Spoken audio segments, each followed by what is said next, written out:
India, the cotton country. It is widely believed that before man started to wear cotton or woven fabric, he just wore bark, leaves and animal hides as a sheath. The Vedas state that Rishi Grasthayudh was the first ever who grew cotton plants and drew cotton thread of about 10 measures from each plant with planned quantified harvesting.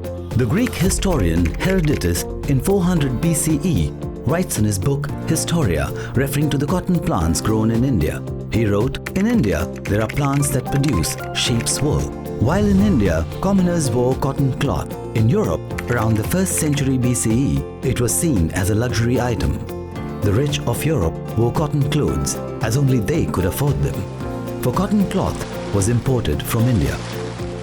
Gaius Plinius Secundus, also known as Pliny the Elder, the Roman writer who lived between 23 CE and 79 CE, in his work Naturalis Historia, writes about these clothes which were so bright and fine that all modesty was thrown to the winds in Rome.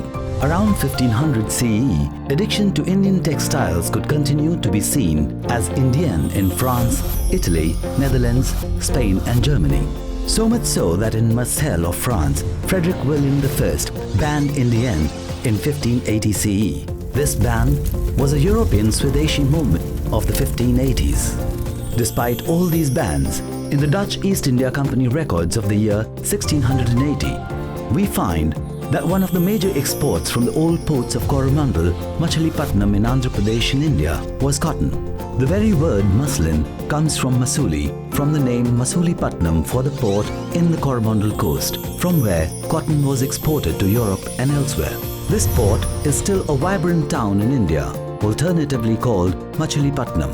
During the Edo period between 1603 and 1868, Indian cotton went to Japan as sarasa. From the private collection of Hoyoji Nara, we can see an exquisite homespun cotton dyed in indigo and madder, hand-woven and hand-painted in the Coromandel coast of India for the Japanese market. While the world today may hanker after global brands of designer wear, India clearly held the brand for cotton itself, along with its associated dyes, prints, weaves, machinery and the tailoring industries for millennia. The home of knowledge, wisdom and fine craftsmanship for thousands of years. This is amazing India.